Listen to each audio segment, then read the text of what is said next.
pasaremos a la siguiente presentación, que es la doctora Lourdes Velázquez.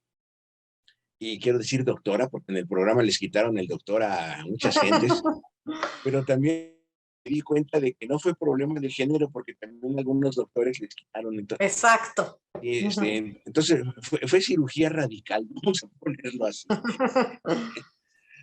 La doctora Lourdes Velázquez, también doctora en filosofía, con estudios aquí en México primero, después en Italia, y después estudios de postdoc con Gonzalo Miranda en el Vaticano, también una figura muy importante en la bioética mundial. Pues ya lleva un rato trabajando en esto, en la Universidad de Anáhuac, en la Universidad Panamericana aquí, en Génova, en Roma, publicaciones, participación con algunos importantísimos personajes en la filosofía de la ciencia y en la bioética, como su marido Evandro Agazzi. Empezar como Paolo Rossi, como el mismo Gonzalo Miranda, y bueno, no quiero alargar la lista. En eventos y publicaciones.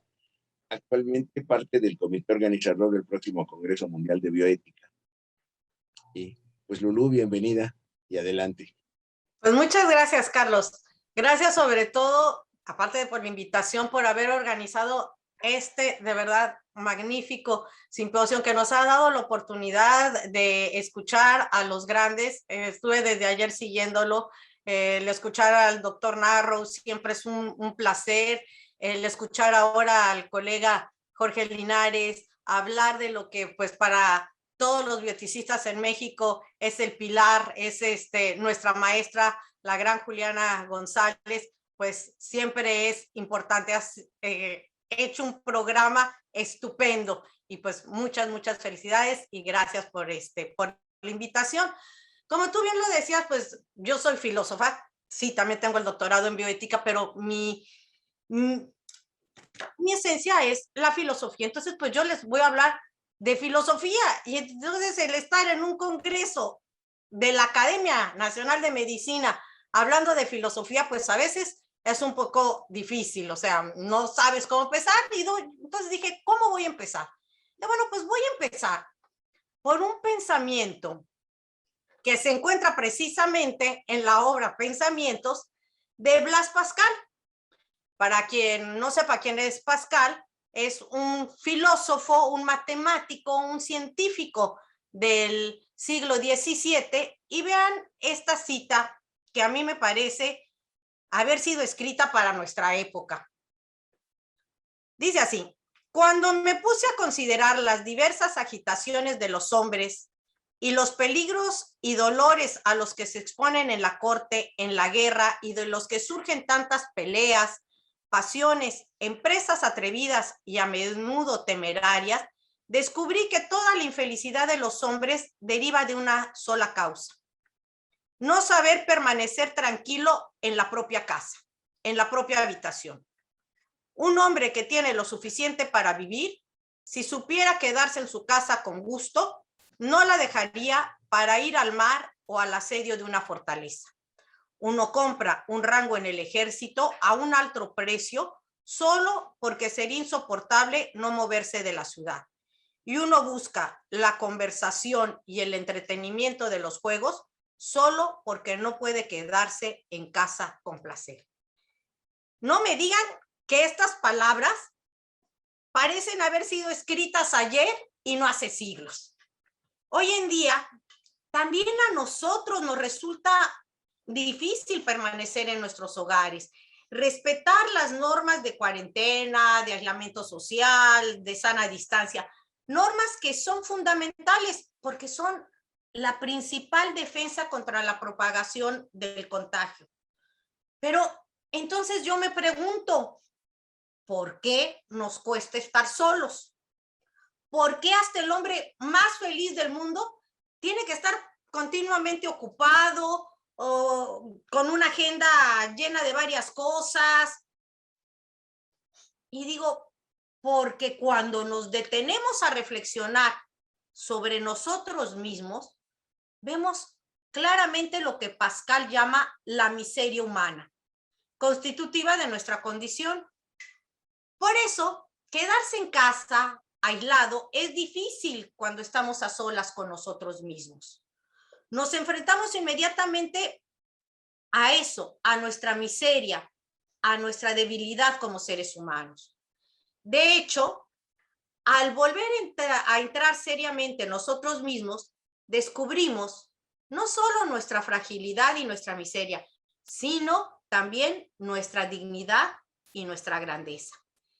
Y esto me lleva a pensar que este aislamiento social al que nos costó y nos sigue costando trabajo acostumbrarnos, tiene un gran sentido, un valor profundo y un significado muy elevado. Por lo tanto, no debe de verse solo como un sacrificio al que debemos someternos a regañadientas por miedo a la sanción, sino también como algo profundamente significativo. Tiene sentido, en primer lugar, para nosotros mismos, porque nos da la oportunidad de examinarnos y mirarnos con más realismo y profundidad por lo que somos y no por lo que hacemos. O por lo que aparentamos o intentamos aparentar. Pero este tiempo también tiene sentido para fortalecer nuestros vínculos con los demás. Es esa la paradoja. La paradoja es la de el estar aislados que refuerce nuestros vínculos con los demás, ya que al estar aislados no solo nos protegíamos a nosotros mismos, sino también protegíamos a los demás, especialmente a los más vulnerables, débiles e indefensos. De alguna manera, como que nos hicimos cargos de ellos y nos convertimos en sus guardianes. Por eso la filosofía es importante ahora, porque puede ayudarnos a entender el significado y el valor de lo que estamos llamados a hacer por las urgencias de nuestro tiempo. La perspectiva de estar encerrado en una habitación adquiere así una fisonomía distópica que recuerda un lamento siempre del gran Pascal que decía, no habiendo podido curar la muerte, la miseria y la ignorancia, los hombres han convenido para ser felices no pensar en ello. Sin embargo, pues pensamos y me pregunto, al hablar del COVID y de la pandemia, ¿es de verdad necesario movernos en un ámbito estrictamente especializado, es decir, confiado únicamente al conocimiento médico al que se subordinan todas las demás áreas del saber? ¿O también es posible imaginar una relación entre la filosofía y la pandemia, entre el pensamiento y el COVID? Creo que para todos resulta evidente que la pandemia de coronavirus ha llevado las discusiones filosóficas a todos los rincones del planeta en busca de respuestas.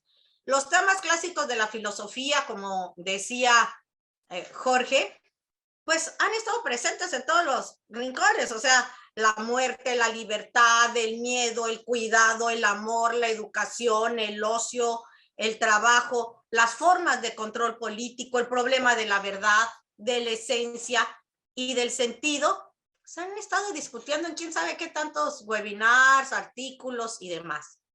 Claro, obvio, no hay que olvidar que precisamente la filosofía se define por su pretensión crítica de abordar las cuestiones más importantes y acercarnos a lo mejor, reconociendo que partimos de un estado de ignorancia que nos obliga a cuestionarnos continuamente nuestras ideas.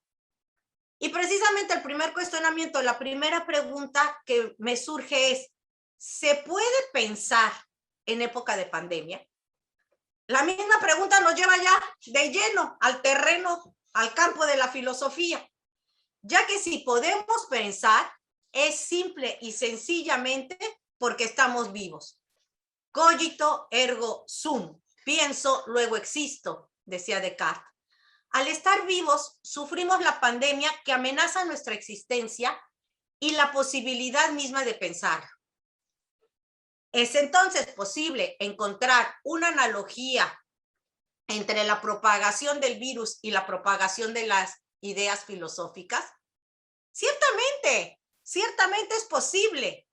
La filosofía, por ejemplo, se parece al virus en que nos empuja a establecer prioridades y nos hace conscientes de nuestra finitud, pero también en que nos obliga a plantear nuevos problemas.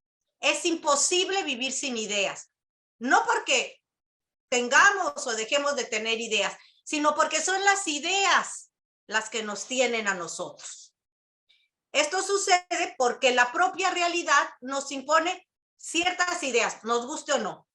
De hecho, hasta un simple virus puede movilizar más ideas que un tratado de filosofía. Pero hay razones más profundas para esta analogía. Y la primera es que ambas, el virus y la filosofía, son invisibles. Y se transmiten de una persona a otra. La filosofía se transmite a través de las ideas, la mayoría de las veces de forma oral, y también los virus, como el COVID-19, se transmite a través, bueno, a través de pequeñas gotas de saliva que salen de la boca, mientras que su difusión es tan rápida que incluso en el caso de las ideas se suele decir que se han convertido en ideas virales. El virus, al entrar en el cuerpo, actúa como un agente peligroso que pone en riesgo nuestra salud. La filosofía no entra en el cuerpo, pero entra en la mente. Pero ciertas ideas filosóficas también pueden considerarse una amenaza para el hombre, como ocurrió en algunas ocasiones históricas.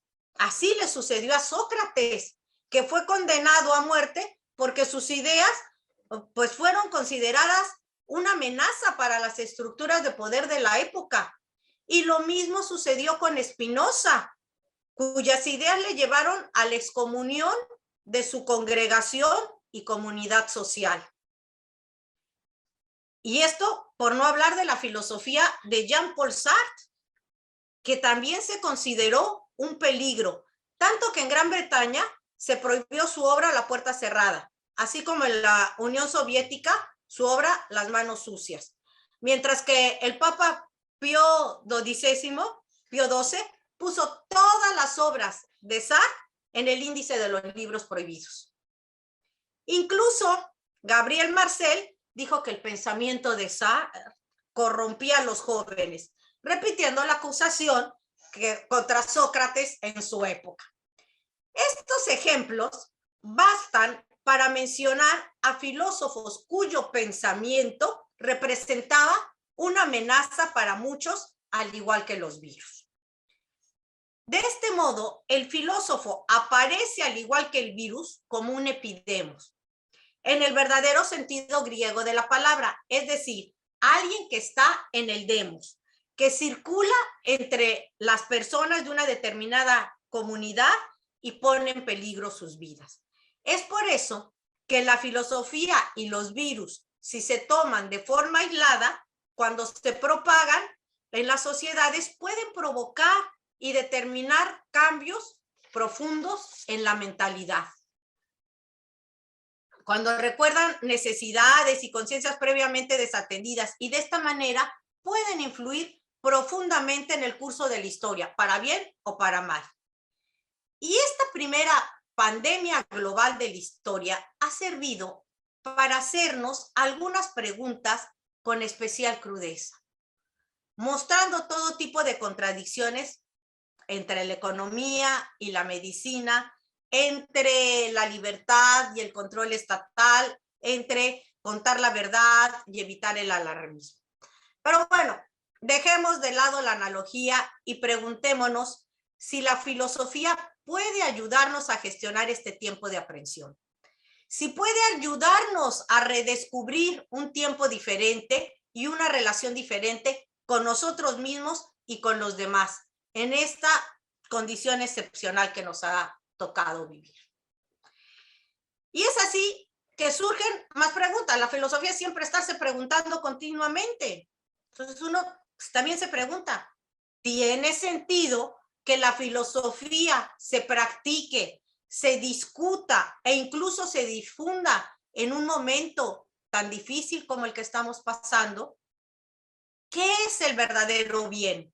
¿Salud o libertad? ¿El cuerpo o el espíritu? ¿El cuerpo sano o el cuerpo libre? El estado de excepción también puede ser intenso, entendido como un momento de suspensión, de congelación de la situación.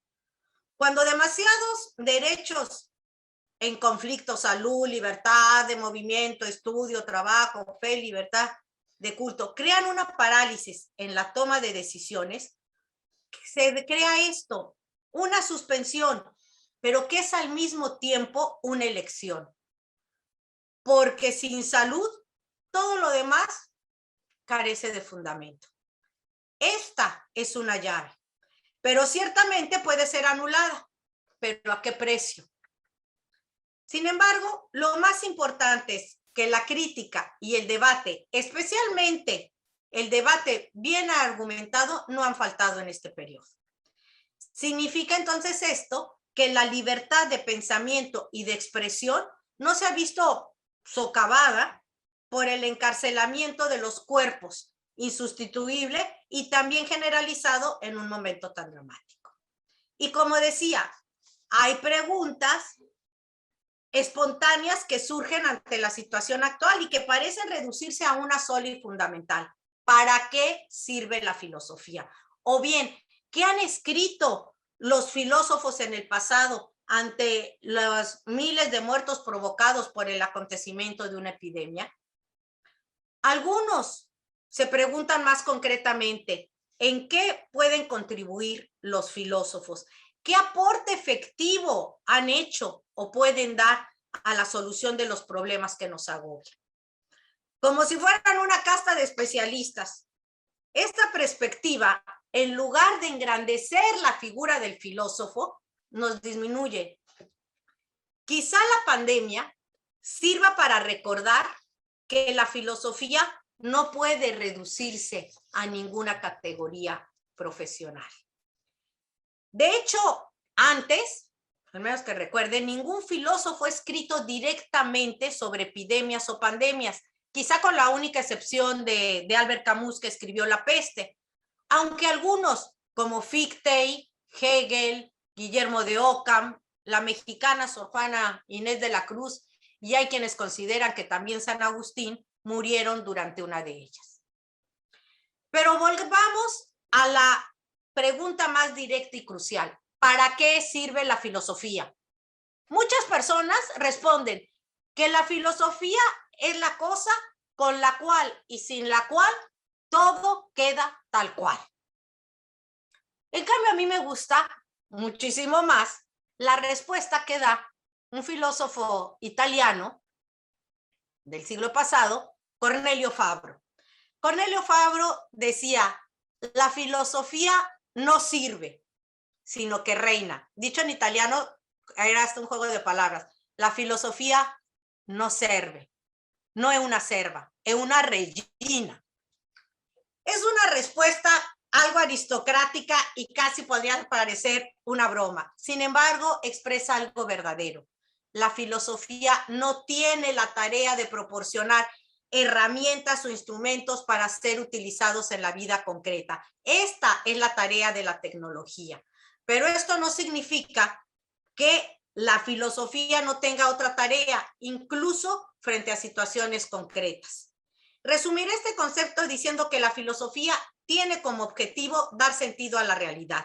De esto se pueden derivar deberes, indicaciones concretas y directrices para la práctica en situaciones que se avecinan. Pero, ¿cómo hace la filosofía? ¿Cómo lo hace? Lo hace a través de la reflexión racional. Esta es la metodología de la filosofía en el tratamiento de los diferentes problemas que aborda y que no son pocos.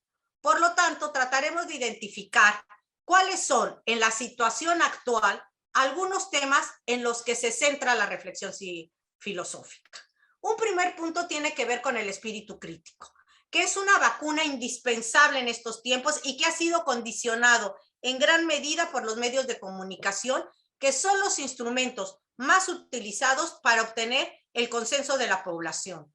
a menudo sin ser conscientes de la influencia que estos medios ejercen susceptiblemente sobre sus decisiones. Y es precisamente este desconocimiento el que fomenta la manipulación y la anulación de las facultades críticas del individuo.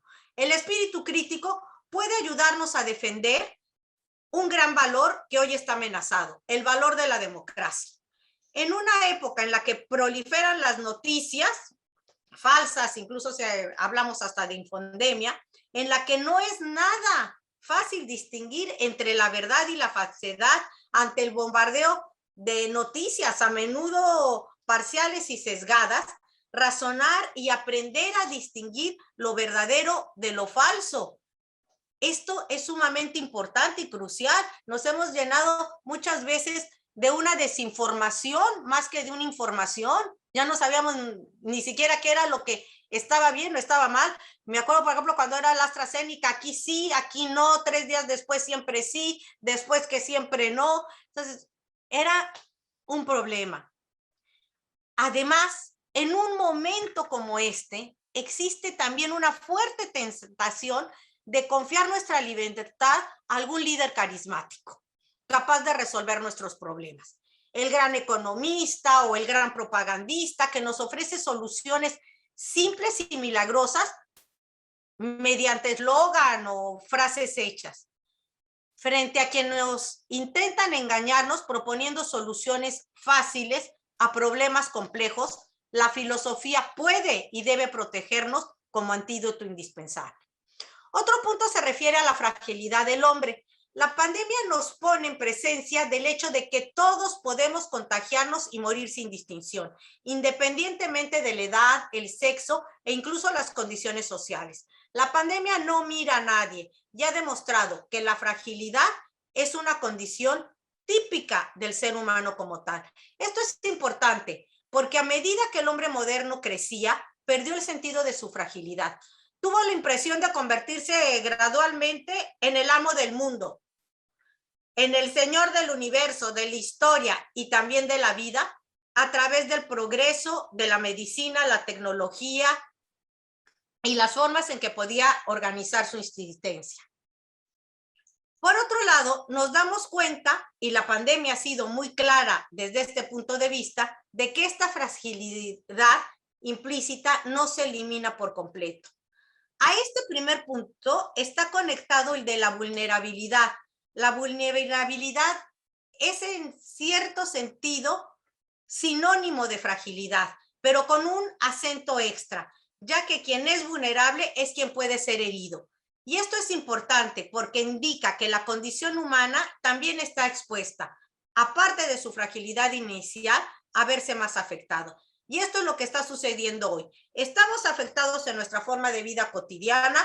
Mucho de lo que está sucediendo nos ha cambiado la vida. Ya no podemos hacer lo que solíamos hacer, y esto independientemente de si tenemos que ir al hospital o incluso perder la vida. De otra parte, solo los muertos son invulnerables. Es decir, si somos vulnerables es porque estamos vivos.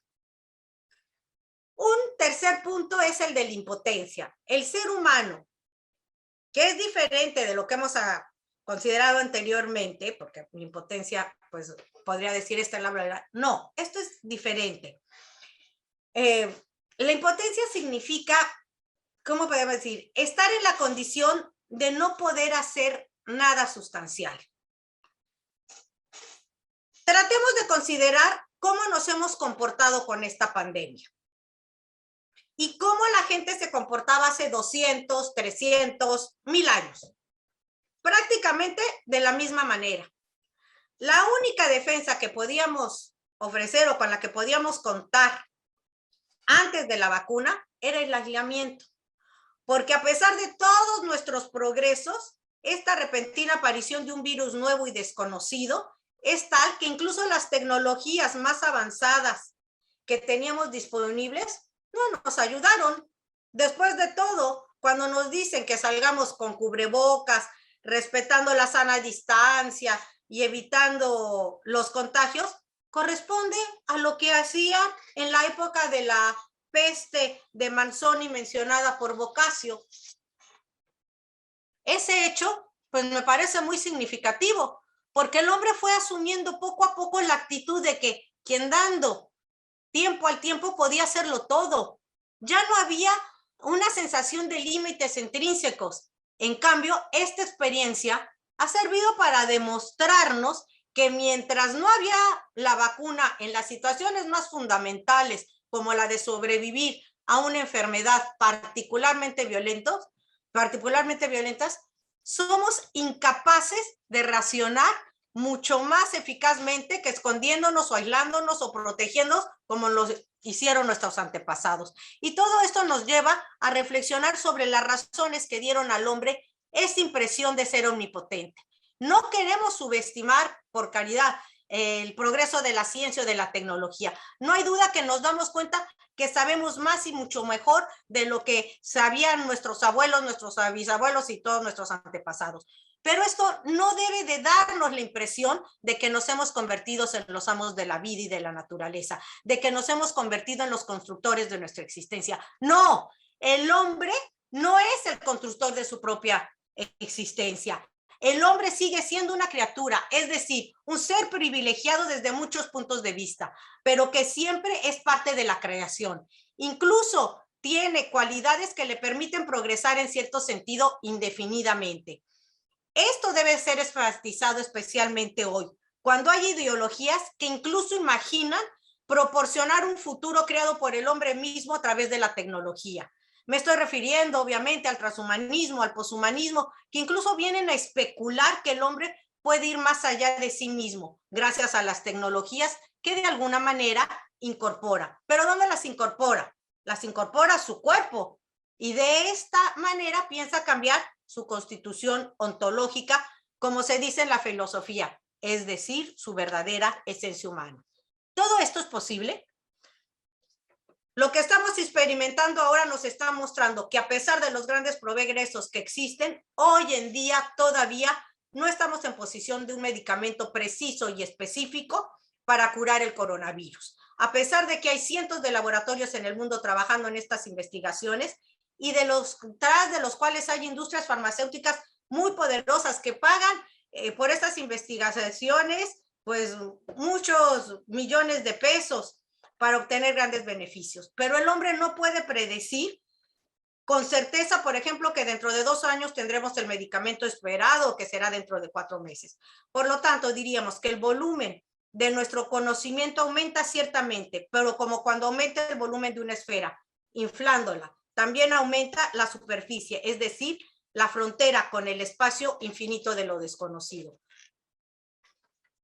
Otro aspecto que nos invita a reflexionar esta situación es el de la solidaridad, que sería el último que trato, entendido como la superación del egoísmo individual para tener en cuenta el bien común, porque nos hemos dado cuenta que el individuo por sí solo no puede resolver sus problemas.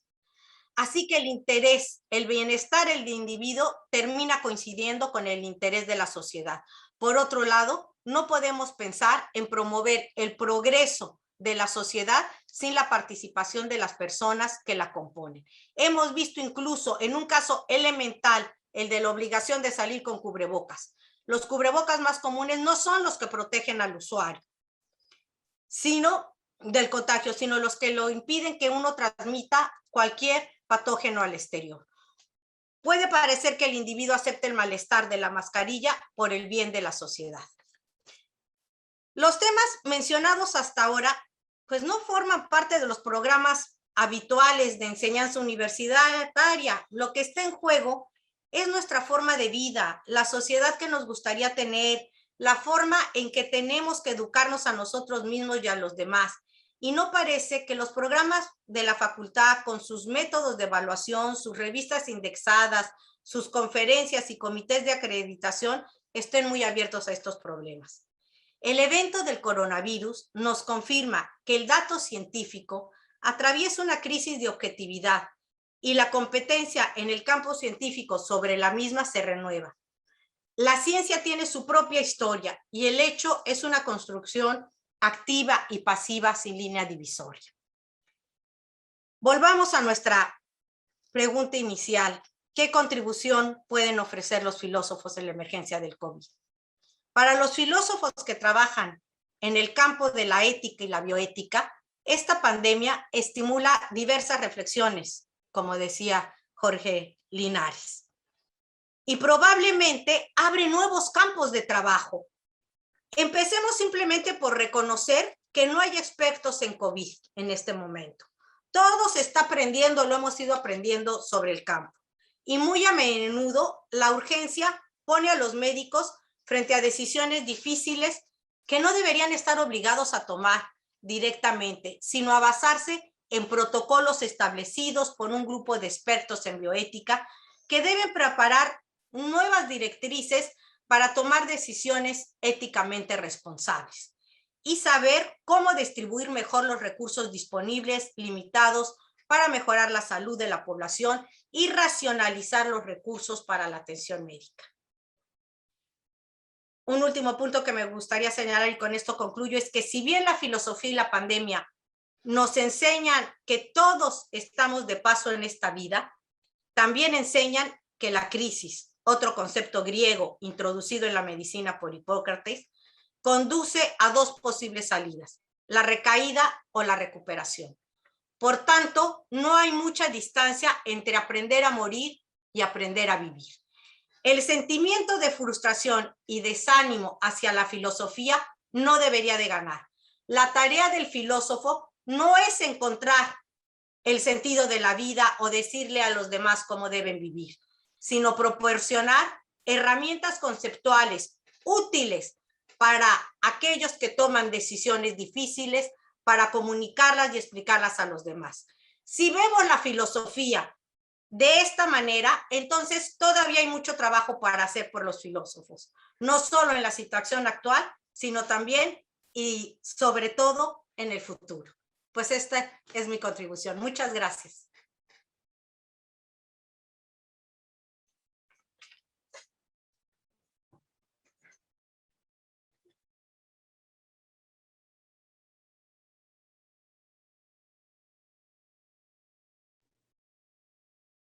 Muchas gracias, Lulú. Nos has traído un virus vivo y muy virulento, el virus de pensar, que es terrible, ¿verdad? Y esto que has dicho nos recuerda muchísimo la contraparte de lo que siempre afirmó Montaigne, planteando que filosofar es aprender a morir, pero siempre jugando con la contraparte. Exacto. Filosofar es aprender a vivir. Y justamente esto nos da puntos muy importantes. Pues, muchísimas gracias. Y gracias a continuamos. ustedes.